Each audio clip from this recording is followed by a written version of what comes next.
Hi, everyone. Firstly, I wanted to thank you for staying with me here in this dark room when you have the most beautiful city in the world a few minutes from here. You're a true warrior. It is actually my favorite city in the world. I brought 3 different girlfriends there, and now I realize it was just an excuse because what I was really in love with is probably the city itself. Anyways, my name is Chris. I'm the co-founder of a company called Somewhere Else Solutions. We're an immersive learning studio based in London. And basically, we are in the business of helping people, especially employees, become the best versions of themselves as fast as possible, but also without harming anyone else in the process. So, since you're here with me, let's start with a little game, which I call the Robert De Niro career picker. That's how the game goes. Let's say that you are starting a new career tomorrow morning. So you're like 20-year-old, you're starting a new career. Which of those 3 jobs, once played by De Niro in the cinema, would you choose? Would you become a priest? Would you become a taxi driver? Or would you become a politician? If you would like to become a priest, raise your hand. We're in Italy, I expect a lot of you to do that. Okay, no one wants to become a priest. A taxi driver? Okay, quite a few people for Uber here. Politician? Weirdly, a lot of politicians. Okay. For those who decided to be a taxi driver, you made an absolutely terrible career choice. Right? The reason for that, there was a study by Oxford University published last year that ranked 600 jobs by the probability of those jobs being replaced by automation in the next 20 years. If you're a cab driver, there's a 90% chance that you're going to lose your job to automation in the next 20 years. If you're a priest on the other end, there's very little chances because a priest is soft skills, it's human interaction. It's still very hard to automate, thank God.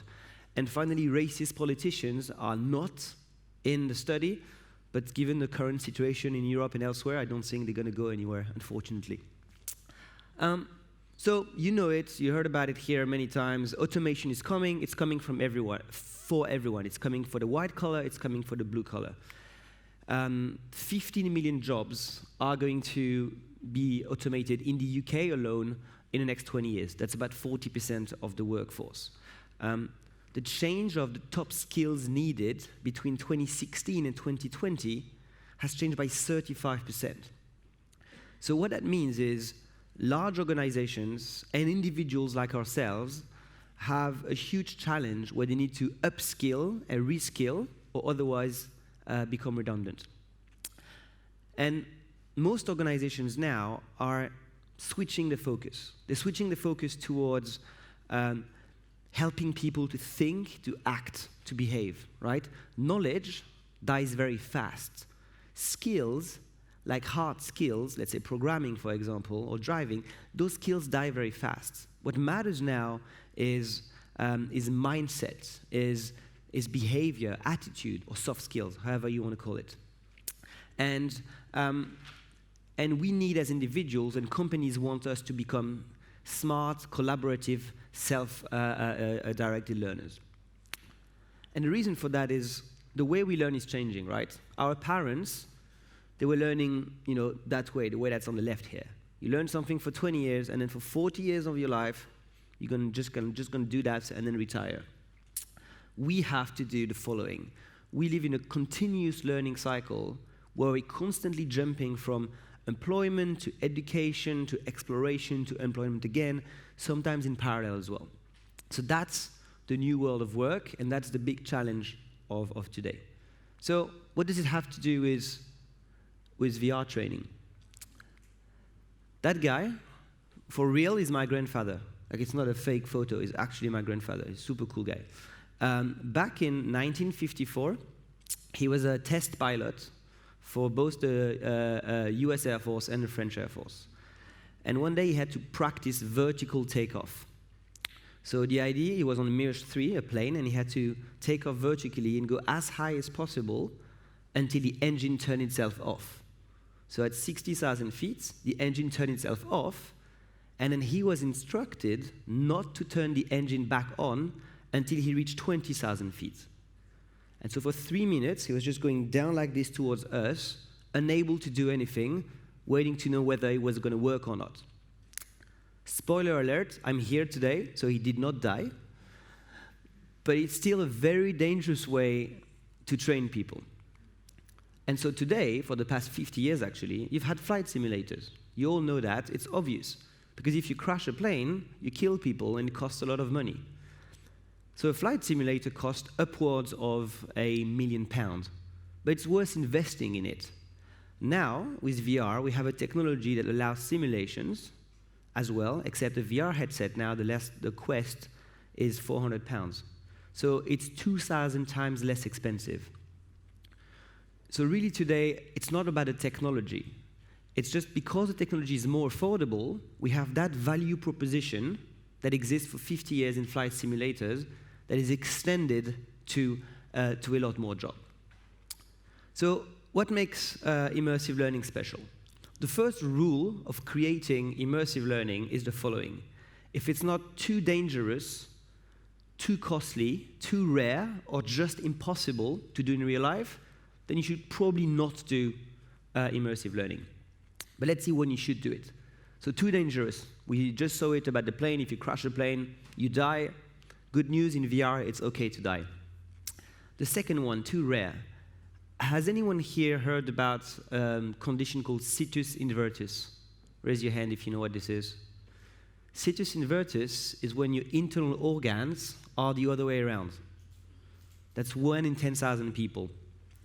When you go to get operated and a surgeon opens you up, they're going to freak out, right? Because they never see that. And you know how you train surgeon, right? You have to have a corpse. So good luck finding a corpse that has Situs Inversus. In VR, you want to switch the organs around, you press a button. It costs £0 and it doesn't smell.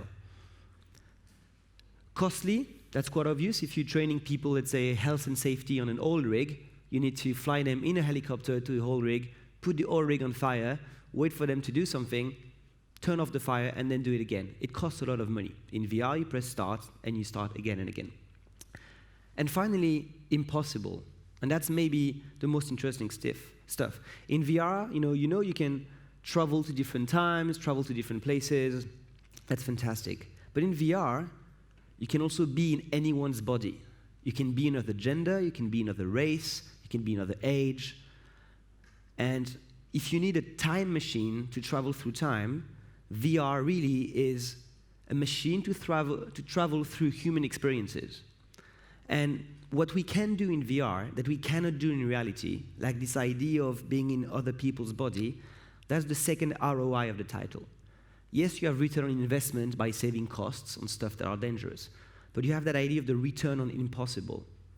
What is it that we can train people to do now with virtual reality? The second power is learning performance, memorability. So that's something called the cone of experience that was developed by a guy named Edgar Dale in the 60s. And you all know that. You remember about 10% of what you read, 20% of voice, and as you go down, you remember 90% of what you do. Now, VR, theoretically, is an interactive medium. VR is an experiential medium. It's a medium within which you live and within which you have experiences.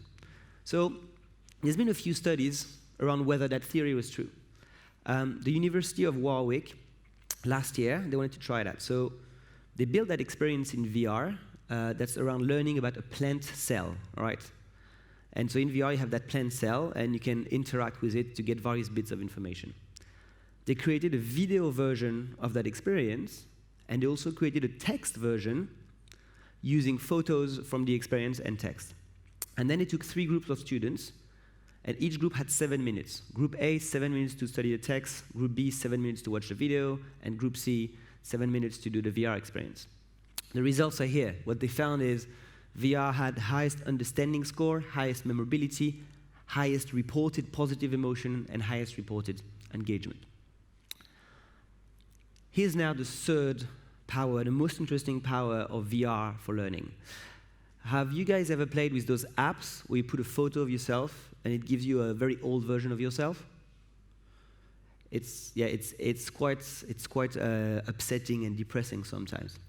So anyways, they did an experience in Stanford University where they took students, they divided in two groups.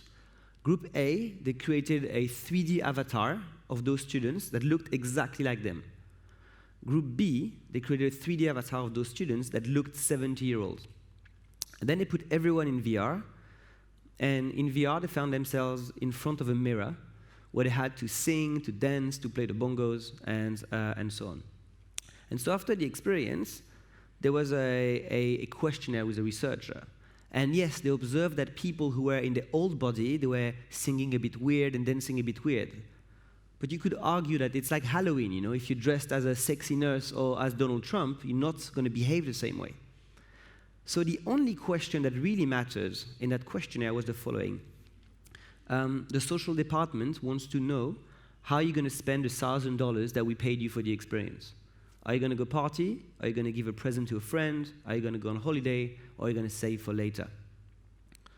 The people who had been for 3 minutes a week before in an older version of themselves, they saved 3 times more money on average. You will notice that there was never anything about money in the experience. So you change the single most important economic behavior on a completely subconscious level for the long term. That's what makes it interesting. Another example, closer to soft skills and behavior, is the Superman experiment, still Stanford University.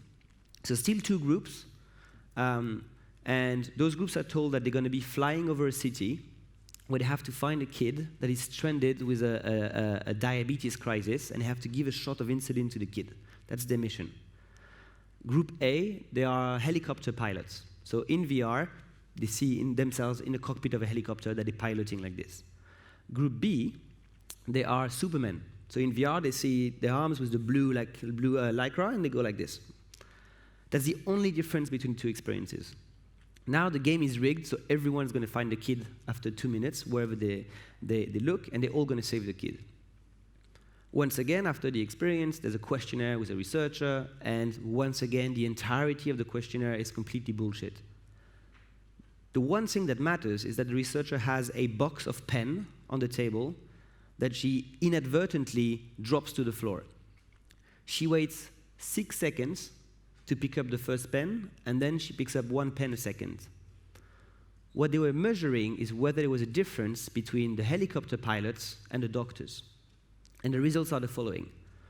80% of the pilots helped, 100% of the Supermen helped. The pilots, on average, they waited 6 seconds, they waited for the researcher to pick up the first pen to start helping. The Superman, on average, they only waited 3 seconds.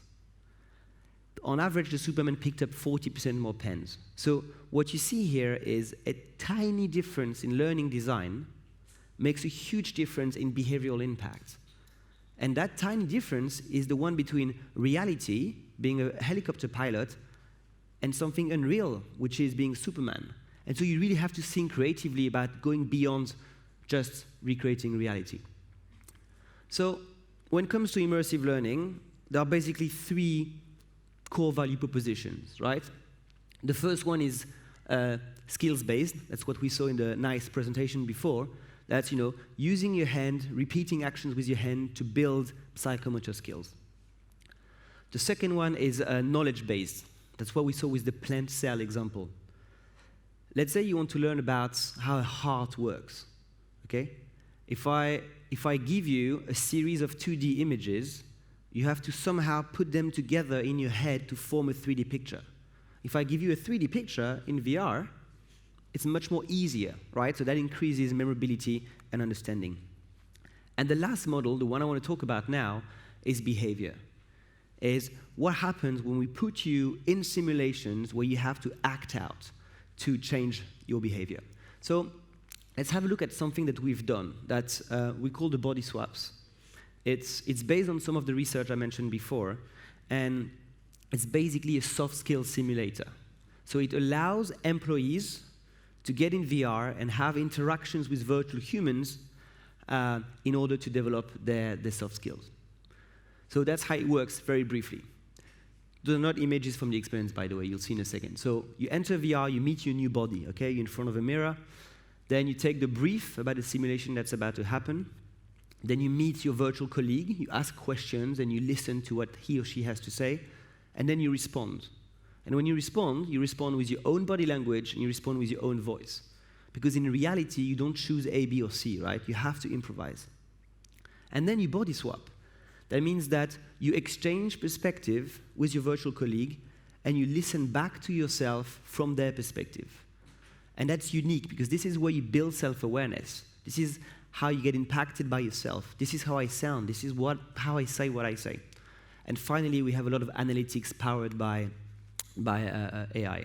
So if I were to give you an example, we work with Sage, the publishers, and they came to us and they say, is VR the next big thing in higher education? And we told them that that was not a good question to ask. The good question to ask was, what challenge can we identify in education today that would be solved by VR? And the challenge that we found is, if you're studying to become a nurse in psychiatry, you're first going to spend a year in a classroom like this, getting your theoretical, explicit knowledge. And then after a year, you're going to start being placed in hospitals, in psychiatric hospitals. In psychiatric hospital, you're supposed to be supervised, but that's not the truth. The truth is there's one supervisor for 30 students, and he's already too busy with patients. And so as a result, you have 20-something-year-old students, completely inexperienced, absolutely terrified, having conversations with suicidal people, schizophrenic, psychotics, and so on. And if you fuck up a conversation with a patient like that, the consequences can be dramatic. And so what you see here is there's this big gap that exists between the world of the classroom and the real world. And with technology, we now have a unique opportunity to fill that gap, to get people a little bit more ready for the real world. So I'm going to show you very quickly how that works. Could you turn the sound down? Is there any chance? So that's you taking possession of your new body. Then you're going to get the brief. So Susan, 45-year-old, suicidal. You're the nurse. You're here to help her. I tend to feel like dying. Then you listen to her.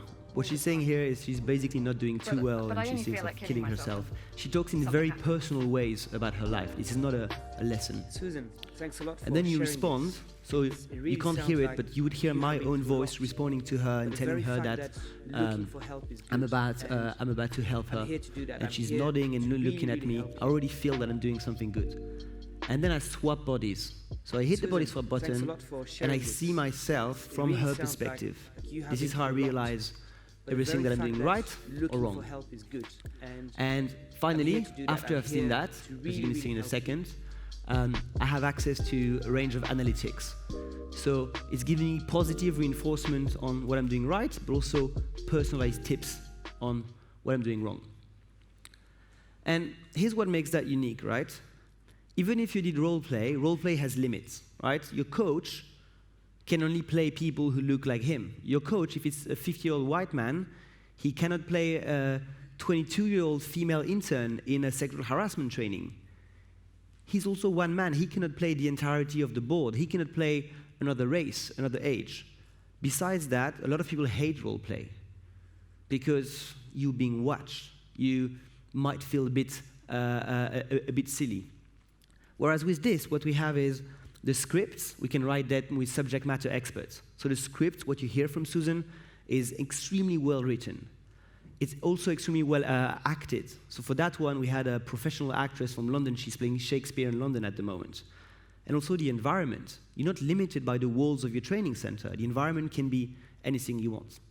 So really what we're doing here is eliminating the distance that exists today between the world of the classroom and the real world. The second point, we saw it, it's about behavioral impact. It's about building that self-awareness to really change your behavior. And finally, it's the analytics. So getting personalized analytics as if you had a coach, but this time around, you can do it safe, at home, whenever you want and whenever you need it. So that's the same slide a second time. But does that work? That's the big question. So we did a small research at UCL with the experience that I showed you, and we found that 90% of participants said that it helped them to understand how they could progress to see themselves in a playback. And 93% of participants, after spending just one time in the platform, doing just one session, said that they wanted to spend more time. So if you create in people the knowledge of how they can improve at a personal level and the desire to improve, you have something very interesting. So that's enough for the self-promotion. Now I want to talk a little bit about everything that we've learned creating immersive learning for the past year and a half. Because, well, we've made a lot of mistakes, obviously, but we also learned a few things. Who here has had a Tamagotchi when you were young? Quite a few Tamagotchi players in Italy. Who here has cried or been very sad when the Tamagotchi died? It's okay, guys. It's okay. Tamagotchis have no face, right? But somehow, we still have profound emotional identification with them. And the reason for that is that to create social presence, to create empathy, it's not about realism. It's about believability. And a lot of VR people, including ourselves at the beginning, get this wrong. It's not about the polygons. That doesn't matter. As humans, we are very easy to accept poor visual input. What matters instead is believability. And so that's movement, that's voice, that's thinking that that virtual human really has a personality of its own. The second learning is the Proteus Effect. One last experience that I'll bore you with. In that one, you have 3 groups. People in VR are asking to play bongos. Group 1, they have white hands, as you can see here, plain white. Group 2, they have Caucasian white hands. And group 3, they have black hands, right? And the participants were of all different races. The participants were told that they would measure their skills, ability in playing music. That's completely bullshit again. What they measured is how much people rocked their body whilst they were playing the drums. And for whatever reason, people who saw themselves in a black body moved more. Okay? That's the Proteus Effect. The Proteus Effect means that we are adopting the characteristics of the body that we're inhabiting. And so with the Proteus Effect, if I make you taller in VR, you're more confident. If I make you the size of a child, you're more scared. If I make you more handsome in VR than you are in real life, after doing the VR experience, in real life, you're going to talk closer to people. So we can really design people by designing their virtual bodies. The next point, this very heavy world, which I explained, the ludonarrative dissonance. Who remembers that movie? Anyone? It's like the first Spider-Man of the first trilogy, about maybe 10, 15 years ago. That moment, Peter Parker's uncle has died. It's what we call in script writing the big gloom. It's the end of the second act. Everything is desperate. It's a very sad moment, right? This is the moment where, like him, you're supposed to cry. Now, a lot of people say, in VR, you can build a kind of choose-your-own-adventure type thing. And you absolutely can. And it would look something like that. I would give you the choice. You can say something nice, you can ignore him, or you can slap him. So how many people would slap him? Systematically, I get that. Some people are nice there. The second you slap him, you lose empathy, right? You're here to see what is the outcome of one of your actions. And so what ludonarrative dissonance means is just that there is a trade-off to be found between empathy and interactivity. You will feel less empathy in an experience that is fully interactive. You will feel more empathy in something that is passive. There's no right or wrong answer here. It's just something to keep in mind. The next one is ontological design. What this means is none of you would come to this room in a bathing suit. Similarly, none of you would go to a beach in a suit. You would be silent in libraries, but it's okay to be drunk in clubs, not the opposite. When you enter a space, you don't need to write the rules of that space on the wall, right? Every space comes with a set of implicit rules that are driving people's behavior.